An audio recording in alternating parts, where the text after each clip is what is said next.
Hello বন্ধুরা, আমার নিয়ে চলে এসেছি তোমাদের সামনে ছোট্ট একটা মিনি ব্লগ। আজকে আমি মিনি ব্লগে তোমাদের সাথে কি শেয়ার করতে চলেছি, আজকে শেয়ার করব হচ্ছে আমার স্কিন কেয়ার রুটিন, যেটা আমি শীতকালে করছি বা শীতকালে যখন রাস্তায় বেরোচ্ছি দিনের বেলা, তখন আমি কি মেখে বেরোচ্ছি সেটাই আমি তোমাদের সাথে শেয়ার করতে চলে এসেছি। আমাদের কলকাতায় কিন্তু শীতকাল পড়লেও এখনও রোদে বেরোলে কিন্তু তার তাপ আমাদের শরীরে যথেষ্ট লাগছে।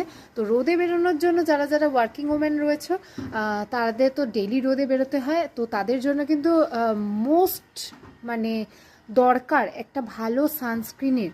তো আমি অনেক সানস্ক্রিন ইউজ করেছি, সানস্ক্রিন ইউজ করে আমি স্যাটিসফাইড নই নিজেকে। আমার মুখটা রোদে বেরোলে কালো হয়ে যায়, মানে কেমন যেন একটা হয়ে যায়। কিন্তু আমার এক বন্ধুর কথা শুনে আমি বিগত কয়েকদিন ধরে একটা সানস্ক্রিন ইউজ করছি, যেটা ইউজ করে বলতে পারো আমি ফুললি স্যাটিসফাইড। তাই ভাবলাম যে আমার মতো হয়তো অনেকেরই এরকম সমস্যা হতে পারে, তাই তোমাদের সাথে একটু শেয়ার করি। যারা যারা আমার এই সানস্ক্রিন সাজেস্ট করা সানস্ক্রিন ইউজ করতে চাও তো করতে পারো। আমি যেমন দেখো মানে বিগত কয়েক মাস ধরে আমি ইউজ করছি বলতে পারো, আমি এখনও ইউজ করে আছি। বেশ সুন্দর একটা সাটেল লুক দেয় এটার। হ্যাঁ, মানে এটা আমি জাস্ট কিন্তু কোনো মেকআপ দিইনি, যে সানস্ক্রিনটা দিয়েছি, ওপরে কম্প্যাক্ট দিয়েছি আর কাজল লিপস্টিক যা যা দেওয়ার দিয়েছি। বাট এটা সুন্দর মেকআপ ফিনিশ একটা লুক দেয়। আর সবথেকে বড় কথা, এটা স্টে করে, মুখটা একদমই কালো করে না। তো যারা যারা ইউজ করতে চাও অবশ্যই ইউজ করতে পারো।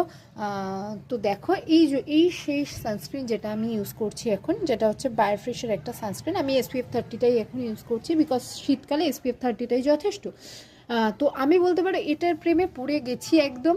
মানে এটা একটা চুমু প্রোডাক্ট, জাস্ট দারুণ দারুণ অসাম প্রোডাক্ট। আমার সেটা মুখ দেখেই তোমরা বুঝতে পারছো।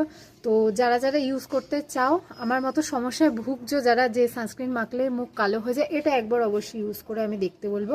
দাম খুব বেশি না, ইউজ করে দেখো, আমাকে জানিও। আমি কিন্তু ফুললি স্যাটিসফাইড এটা ইউজ করে, আর আমি স্যাটিসফাইড বলেই কিন্তু আমার বন্ধুদের সাথে আমি শেয়ার করি। তো চলো এখনের মতো যাই। এদের কিন্তু আরও অনেক প্রোডাক্ট আছে, আমি পরে আরও অনেক প্রোডাক্ট এদের আমি তোমাদের সাথে শেয়ার করব। আমি আরও 2-3টে প্রোডাক্ট নিয়েছি, আমি শেয়ার করবো তার রিভিউ। চলো এখনের মতো টাটা।